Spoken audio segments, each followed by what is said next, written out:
Welcome to round 3 of the Snapple National Motocross Championships from Temple Hill Racetrack in Raymond, Alberta. Sunshine and windy and the only hill in sight. Hi, I'm Eric Hollow. We're with Ryan Gauld, Machine Racing. Ryan, you had a kind of a rough start in Moncton, but it turned out to be a good weekend, didn't it? Yeah, my season started off a little rough, and the week before the Moncton National, I got some talking to from John Nelson and a few other my important sponsors, and they just tried to settle me down and boost up my confidence again, and just told me to do what I know how to do, and everything just came together, and I had the best national I've ever had in my racing career, so it just worked out perfect. Is that what it is? Settling you down? I mean, is he really riding you? Yeah, John's a guy. He knows when I've been riding for him since '92, and he knows that I can win races, and I'm capable of winning races. And he was just really disappointed that I didn't do what I was supposed to do for him, and so he just kind of came in, and we had kind of a secret talk, and he just told me, calm down, relax, you've done this before, you know how to do it, and just go do it, and quit worrying about what other people say or what people do and stuff like that, and just go do what you got to do. You can win races. When are we going to see the checkered flag? Man, I hope sometime soon, but right now it's tough because Jean-Sébastien was in the series, and he's going so fast. Like he's always been a top contender in the Canadian series, and it helps so much him riding in the States and stuff like that. But hopefully today it's at the race, hopefully I can put it together and at least get a moto win. I really want to bad, and I've been working hard and stuff like that. And my mechanic Rob Bork has helped me out a lot, and all my sponsors like Aurora Cycle and Machine Racing and Yamaha Canada and Bondi Engines. Just the bike's working good and everything, and there's just no reason for me not to do it. Good luck. Thanks for joining us, Ryan. The other big story this weekend is my co-host Mark Travers. At our last race in Moncton, New Brunswick, we had a terrible crash in the second 125 moto. One of the riders that was involved was Marco Dubé. Now, Marco, can you tell us a little bit about the crash and maybe the extent of the injuries? Yeah, it was a very big crash. I was knocked out for a couple of minutes, like 4 or 5 minutes for sure. But after this race, I was fine. Like 30 minutes after this race, I was fine. But just the bad thing, I was stretching my ligament in my thumb. But right now that's fine, and I'm gonna do my best for the rest. Now, missing that 125 and then the second 250 is tough in terms of the point totals. Your strategy today has to be going for the win. Yeah, that's very bad for the point, but Morgan did the same things of me, and I still second in 125 and like fifth in 250. That's not too bad, but I'm gonna be consistent for the whole of the race, and I'm gonna do my best for win this race. Fantastic. We'll be keeping a close eye on Marco Dubé. Back to you, Eric. Blair Morgan was another rider involved in that huge crash, and when the ambulance took him away, he didn't look good, but he's back this weekend and ready to race. Also back is my co-host Mark Travers. Mark, Jean-Sébastien Wa's got a great lead in this championship already, but he's not going to get points in at least one race, maybe two. Well, that's right, Eric. We now have confirmation that Jean-Sébastien Wa is not going to be competing in the next 2 Western races. That leaves 100 first-place points available in each one of those races for riders like Morgan, Dubé, and Westerner Brett de Vries, who's going to be riding today for his first time. I tell you what, the table's wide open. It's set. It's going to be very exciting. It is going to be very exciting. We'll be back. The gate drops for Moto number 1 here in Temple Hill Racetrack in Raymond, Alberta on the Snapple National Motocross Championships. Welcome back to the Snapple National Motocross Championships. I'm Eric Hollow along with co-host Mark Travers. 30-second board mark is up in this very first moto here in Temple Hill, Raymond, Alberta. The 125s are ready. They certainly are, Eric, and this is a very important race for Jean-Sébastien Wa, knowing that he's not going to be in the next 2 National Series races. He's going to have to show himself right here and now. Got some windy conditions. One large cloud covers a little sunshine. That should move on in just a little bit. By the time we finish this moto, I'm sure that we will have sunshine. Riders are ready. Look at that. All poised. The gate drops, and moto number 1, the 125's underway. Into the first corner. Ooh, it is a log jam, a scrum as they head out. Hole shot is going to go to number 2. Marco Dubé, excellent. You notice it's a very interesting hole shot in this one, Eric, where a lot of riders bunching up in that first turn. Dubé got the shot. Hey, nicely done by our competitors. All safe and sound as they cruise through corner number 1. Now they head through the sweeper and down towards the rockers. It is Marco Dubé, number 2 with a nice lead. Second place. We'll watch as they come through the dust. Look at that. The dust is starting to pick up today, too. In through the rockers. Still very bunched up towards the back of the field. But it looks like everybody made it safely through. They did. I noticed Blair Morgan coming through. He must have had a really bad hole shot. He was way back in the pack. Marco Dubé, look at him. He's really extending out his lead as he's heading into that straightaway in the back end. Well, the injuries sustained in the last race obviously not affecting him at all. A little bobble there as he heads towards the sand pit. That is a really crucial area of the track. Well, it's very interesting because that back section of the track is very sandy, and you saw how loose that the sand soil is, and the rider's going to have to maintain their concentration right all the way through. 1, 2, 3, 4. You know, Marco Dube really hasn't put much of a lead out. It is still a race. Top 4 are very close together. Back with our leader, there's number 2, Marco Dube, into the sand pit area, and it really is very sandy in there. A lot of clay on this track, but there's also parts that are very, very sandy. Eric, we just noticed that in second place right now, we've got number 90, Rudy Zasco, on the Honda, followed closely, I might add, by number 80, Jean-Sébastien Roy, so he's still in the hunt. And there we have number 3 in 4th place, Chris Pomeroy. The back straightaway area, our leader continues to be number 2, Marco Dube. A beautiful hole shot for Marco. He is a master at that start, isn't he? Yeah, he got a really nice hole shot. And you see, he's got a nice little distance separated between him and Lane. It looks like Sébastien Roy, number 80, is the pass complete as he tried it in there. No, it is not yet, but he is dogging our second place competitor now. Yeah, Rudy's really holding on tight there, and that's where the battle is. There's no question about it. It's for second and third. Marco Dube, number 2, he's our leader. Jean-Sébastien Roy, look at him. As he heads down the staircase area around that left-hand corner, he cannot get around him. He tried on the outside, but you know what? There he goes. Has he got the lead? He's got second spots? It looks like he has taken over second spot. Very important, that rocker section. It looks like it might be a couple of triples set up, but the faster rider is going to be able to hit those jumps and make a pass there. Still our leader, number 2, Marco Dube. Safe and sound. Nice ride so far for him. There is our leader, number 2, Marco Dube. Second place, it looks like number 80, Jean-Sébastien Roy. And right now in 4th place, we have number 90, Rudy Zasco Jr., followed closely by number 3, Chris Pomeroy. Some dusty conditions out on the track, into the sandpit area. Now, number 80, Jean-Sébastien Roy, second place right now. Starts to move on number 2, Marco Dube. He's been our leader since the beginning of this race. Can Marco hold him off? No, Sébastien Roy is on the move, now beginning to watch. It's a hard place to pass this course. Well, it has only got really one line. That's exactly right, Eric. And we were talking to some of the competitors before, and they were saying that this is a very fast track. And what's going to happen is you're going to see a lot of the... Oh, look at this. Very impressive. Jean-Sébastien Roy just took Marco Dube on that back straight. Side by side as they go into that area around towards the finish line, around that tree. And what a masterful move. He did it on the back straightaway area. Yeah, that seemed to be one of the faster parts in the course. He didn't take too long to pass Marco, but I tell you what, Marco's got to keep his head together and stay on his heels.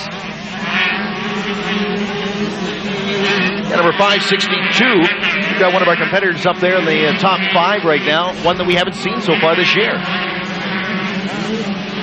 There is our leader, number 80, Jean-Sébastien Roy, the new leader. Marco Dube in second spot. Already the distance is beginning to grow between the two. I tell you, our leader, Jean-Sébastien Roy, has proved in so many races already this year that he is calm and cool, and he doesn't panic if he gets back into third spot off the start. He just meticulously goes after the lead. Well, that's exactly right, Aaron, and it's impressive, too, because Jean-Sébastien Roy does not get a lot of hole shots. But, you know, it doesn't matter if he's in third or fourth place. You're right. He's very aggressive, and he just works his way through the pack, and just about every single race, he's out in front. Well, I guess close eyes are going to be on number 2, Marco Dube. See if he can hang on, at least keep Jean-Sébastien Roy in his sights and try and secure down that second spot. Very valuable points. Number 83, Darcy Lang, currently in 6th spot is where we have him currently. Yeah, once again, Eric, Darcy Lang is one of the rookies on the circuit this year. He had a really great race in Moncton in the 125 and then in the 250. Showed really well with the two strong competitors, Morgan and Dube, out of those races. So we're going to look for some big things from him today. Here we are back with our leader, number 80, Jean-Sébastien Roy. Can we see our second place competitor, number 2, Marco Dubé? You know what? Nowhere in sight, at least not from where. There he is, number 2, Marco Dubé. He's in second spot. He held the lead for about 3 or 4 laps, maybe a little bit longer. This is a fairly long track, too, so they were long laps. These events are timed, and once the time does run out, then we have an extra 2 laps to finish off the race. And here we are back with our leader, number 80, Jean-Sébastien Roy. While he leads yet one more moto with about just less than half of this race to go, it's a good idea to take a look a little bit closer at our rider, Jean-Sébastien Roy.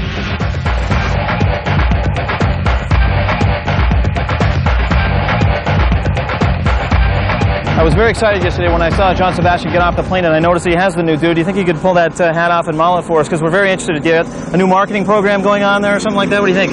No, just change, just make something different. Change the look? Yeah, we don't want to change too much now. No. Because you're doing awfully well. One of the things that we're most interested in is the fact that a motocross rider is said to be one of the best in shape athletes, of professionals that are out there. What do you do to get yourself ready for racing? Well, of course, I'm riding a lot my motocross back home. Like every day, try to do a few motos. Like doing a national, it's like 25 plus 2. So at home, I try to ride like 30, 40-minute moto, and I'm doing some mountain biking, and I swim sometimes. Just make my feel good to swim once in a while, so that's pretty much it. Well, it's interesting to note when you look at a motocross rider, there's almost 0 body percent fat, and I guess that translates into what you're doing on the track, and you can't carry that weight around with you. Is it just the the aerobic activity like that? Yeah, I think so. But the thing is, there's some like a few years ago, I used to look at Ross Peterson a couple of years ago. The sport where everybody were more like muscle building, so now pretty much all the riders really, really skinny. So I guess it's the new wave of the sports. Everybody has to be really top shape and really skinny. Carry less weight, of course. And when you train a lot during the week, when it's really warm, there's no way you can keep some fat. It burned. Okay, Jean-Sébastien, you've confirmed with us that you're not going to be racing in the next 2 national events. History proves that you got to race in every single race to win the national championship. How do you think that's going to affect the outcome and what's going on? Well, it all depends who's like Marco and Blair, how they're going to do out west. If Blair's winning every moto up there, it's going to be tough to me to win the championship. But I'm trying to win every race. I'm riding on. I tried to win today, and I won the first 2 rounds, and hopefully won every moto the last 2 rounds. So, and if I'm not winning the championship, at least I proved that by the result, I was the fastest guy out there. Here is our leader, number 80, Jean-Sébastien Roy. Still in second spot is number 2, Marco Dubé. Number 3, Chris Pomeroy is in third spot. Number 5, 62. The competitor we haven't seen yet, Lane Oslansky, is in fourth spot. Then there's number 90 who rounds out the top 5. Our leader continues to be number 80, Jean-Sébastien Roy. There he is, passing one of the slower competitors. Second place is Marco Dubé. That's number 8, Brett DeVries, and he's that Washington State rider that did not compete in the first 2 races of the season. So this is his first one, and we're expecting some strong stuff from Brett, that's for sure. A beautiful shot of the rockers as we see our leader come through. Number 80, Jean-Sébastien Roy. He is our leader, has been for most of this moto in the 125 class. This is the final lap for number 80, Jean-Sébastien Roy. Look at him, confidently, cool. He really is a superior rider. One more time, at least in this, our first moto of the day in the 125 class. Here he is, powers around that corner, kicks the dirt up. I have to admit, Eric, I'm a little disappointed in some of the other riders, and the fact that Jean-Sébastien Roy is getting this far ahead. I expected a little bit more from them, especially in the 3rd race of the year when Jean-Sébastien was starting to pull away. I thought this was the time when the other riders are going to have to, step up and show themselves. And right now, he's just dominating, just totally dominating the series. Up towards the back straightaway. He'll take that right-hander as he heads onto that straight, a very fast part of the track. And he will be heading for the finish line. And let's watch for that checkered flag this time around for our leader. Here he comes. The checkered flag stands ready.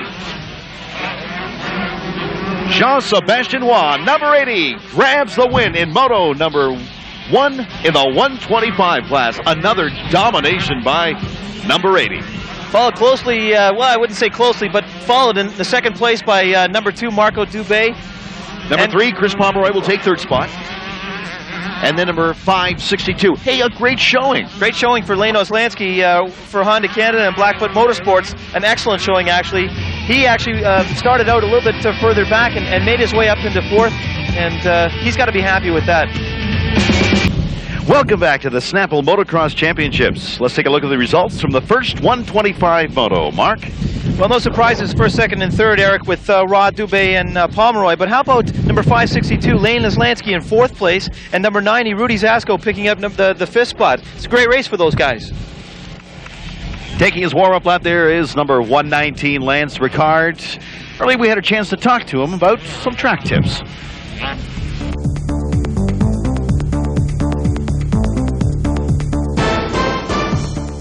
Some of the good places to pass are through the rocker section, along the front straight there. You can set them up into the corner. In the back section, there's a couple tricky spots. If you pick a better line, there's some really deep sand, so if you can keep your momentum up through there, you'll have a little more horsepower and some speed, so you should be able to outpull them. The visibility will be very poor. The roost will be sandy. It gets up into your face, and it makes it harder to breathe and such sort. And there's really powdery berms when you come in. It just sprays in your face, and it's almost zero visibility in some of these corners. They have this new section off camber comes down into a big powdery, so it's going to be tricky. That will be one of the trouble spots. It's more one lined, so you're going to have to try something new or out of the ordinary to get to get by these guys. Engine rev, gate drops, the riders scream towards corner 1. Who's going to have the whole shot? Look at this huge amount of bikes. Oh, and they are very, very wide. Whole shot goes to number 80, Jean-Sebastien Roy, as he grabs the lead.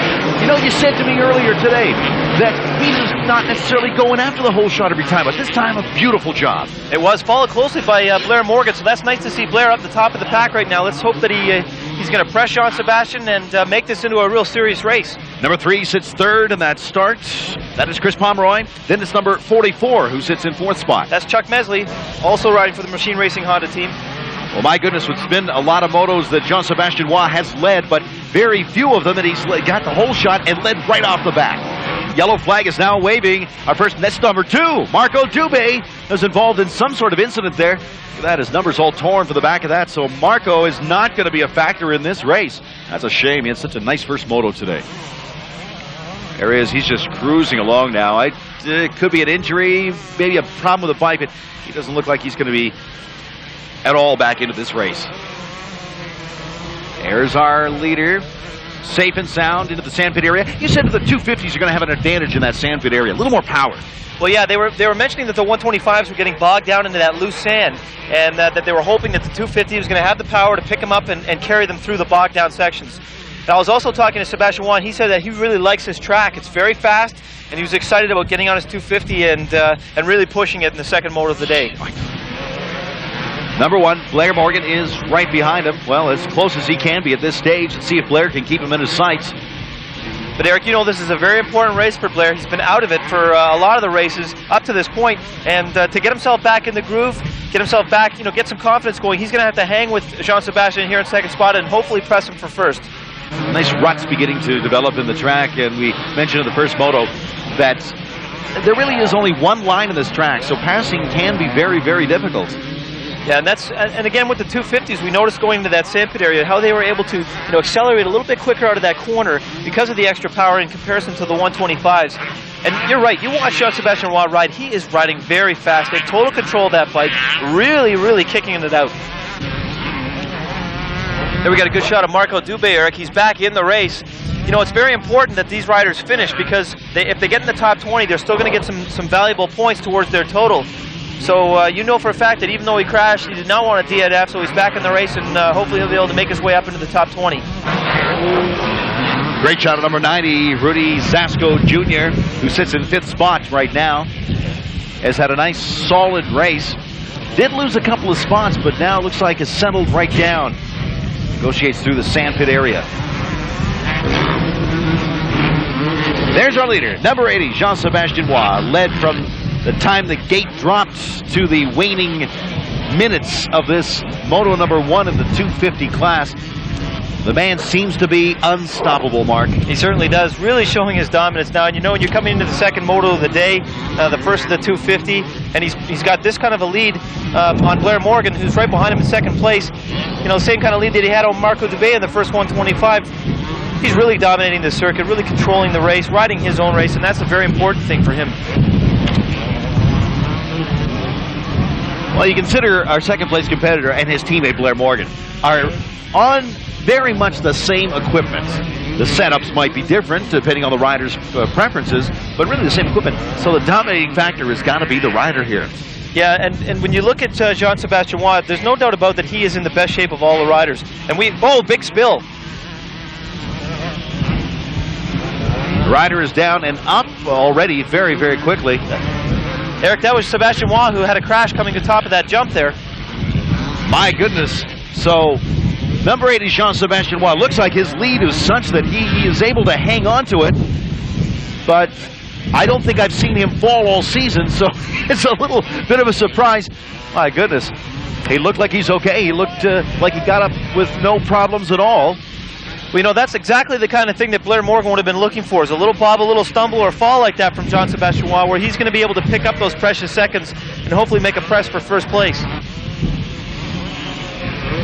We haven't seen much from Bill Wallen, but he has now all of a sudden appeared number 6. Let's find out a little bit more about Bill Wallen on our Rider Profile.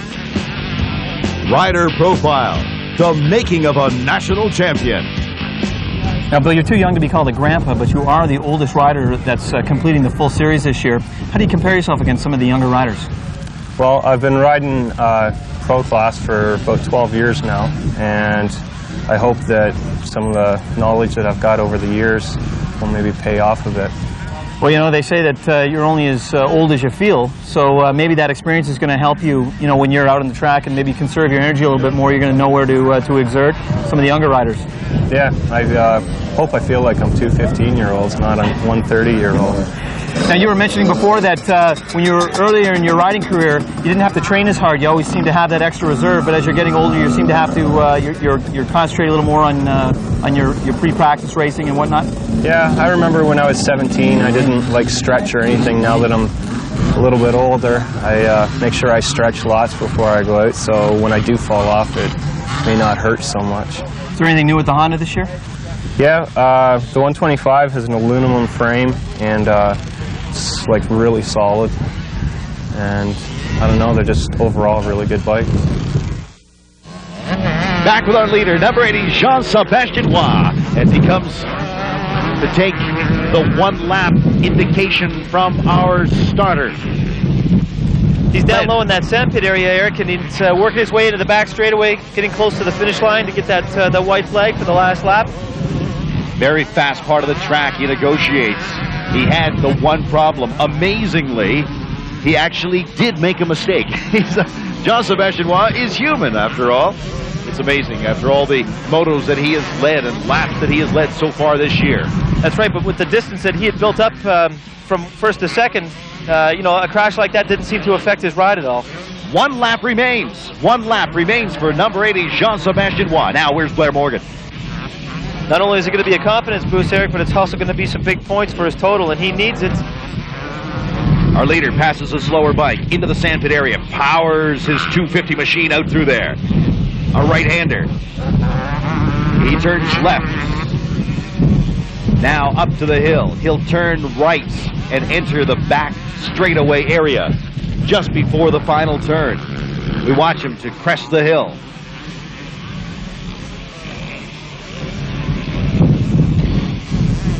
There he is, number 80, Jean-Sébastien Roy. One more time, bump. He'll take the right-hander. around the tree and stands in front of the checkered flag one more time for number 80, Jean-Sebastian Roy. A brilliant ride for him one more time. From start to finish, Eric, a brilliant ride is right. Even taking into consideration that bobble and that fall, he still managed to pull it out. What a great ride by Jean-Sebastian Roy. He has to be very happy with that. Welcome back to the Snapple National Motocross Championships. Let's now take a look at the results from the first 250 moto of the day. Well, you know what surprised me the most about that top 5 finish was the fact that Blair Morgan finished second. That's a great race for him, and I'm sure that's going to build on his confidence. But how about 4th and 5th? We had Lena Zlansky in 4th, and we had Rudy Zasko in 5th. Those guys are really showing well today, both in the 125 and in the 250, Eric. Riders are on the line behind the gate. 32nd board is already up. My goodness, it is windy and the dust is flying around. Many people donning the goggles, even as spectators. Riders are off. Gate drops into corner number 1. Who's going to have the whole shot? Is it going to be someone new? You bet. It is number 3, Chris Pomeroy, who grabs the first corner. Nice start for Chris. Yeah, really nice start for Chris. He's been riding very consistently today. And you know he's got to be happy with that whole shot. Get himself out in front and start riding his race.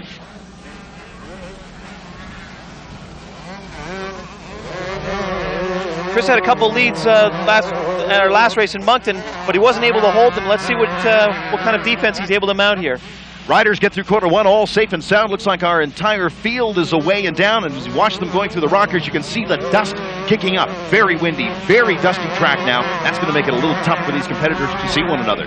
Yeah, they've been trying really hard to lay the water down just to keep the dust down on this track, because it really is hard for the people who are following. When there's that much dust, you can't see. The roost is really bad, so they've been doing their best, but you know, the wind is really rocking out here, and it dries up very quickly.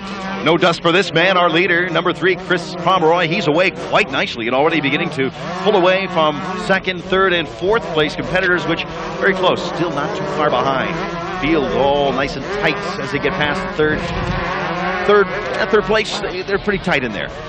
It just goes to show you how important the whole shot is for a rider like Chris Pomeroy. That gets him out in front, and that's where he likes to be, because he seems to be a little bit more aggressive when he's out in front and he's able to lead the pack, so to speak.